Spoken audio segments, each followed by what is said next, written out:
part of the marvelization of Hollywood is you have all these actors who have become famous playing these parts, characters, yeah.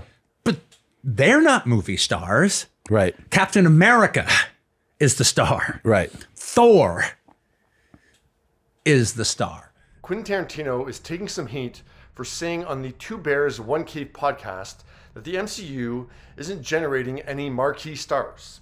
Now, Simu Liu, who has yet to be in another movie since Shang-Chi, took Tarantino to Twitter task, writing, "If the only gatekeepers to movie stardom came from Tarantino and Scorsese, I would have never had the opportunity to lead a $400 million plus movie. I'm in awe of their filmmaking genius. They're transcendent auteurs, but they don't get to point their nose at me or anyone."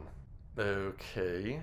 Tarantino wasn't pointing his nose at Simu. It wasn't a diss towards the actors. It wasn't a diss towards diversity. He's talking about the idea that the Hollywood system didn't then take those actors and make them marquee stars that could be marketable based on their name alone across multiple projects. Generally speaking, those actors are only box office draws when they're playing that Marvel character. Yesterday on The View, Nick Fury, aka Samuel Jackson, aka a movie star, weighed in and actually helped support Quentin's argument, even though he thought he was contradicting him. Well, it takes an actor to be those particular characters. Yeah. And the sign of movie stardom has always been, what, asses in seats? Yeah. Well, apparently these actors are movie stars. You know, Chadwick Boseman is Black Panther. Yeah. You know? Of course. You can't refute that, and he's a movie star. Now, we'll get to Chadwick in a second, but yeah, Samuel seems to think that a movie star means simply that you're able to get people to come to the theater when you play a certain character. No.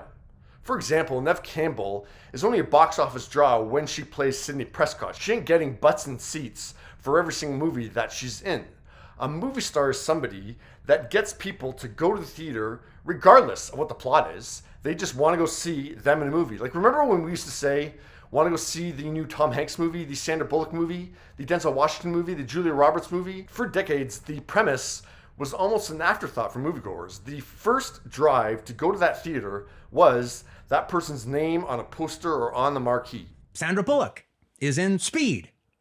Right. All right. And everyone thought she was amazing in it. All right. She was charming as hell. Everyone fell in love with her. And so, even she does a couple of mediocre movies after that, The Net and something else. Okay. Well, people went to see it because they were like excited Sandra by Sandra Bullock. Bullock. They want to see her in something else. And she's good in those movies. Yeah.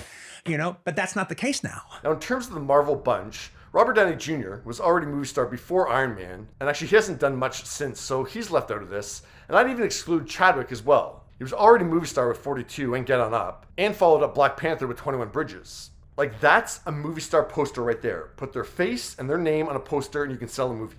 But yeah, if you look at Ruffalo, Johansson, Renner, Evans, they're doing great work, but they're having spotty success with moviegoers. I'd say Chris Hemsworth has had the most success in terms of becoming a movie star outside the Marvel universe. He's had hits like Snow White and the Huntsman, Ghostbusters, Extraction, and Bad Times at the El Royale. But even 2 of the 4 movies that I just mentioned are franchise movies or have built-in audiences. Like, they weren't sold on Chris's name alone. Not only did he have big-name co-stars, the films had a familiar concept too. So Tarantino's right. Just like The Voice hasn't generated a Kelly or a Carrie or a J. Hud, Marvel hasn't generated a Denzel, a Sandra, or a Tom's. And to be clear, it's not dissing their acting ability. It's not comparing their acting ability. It's their marketability and their sellability, not a word, but I'm going to go with it. But yeah, what are your thoughts?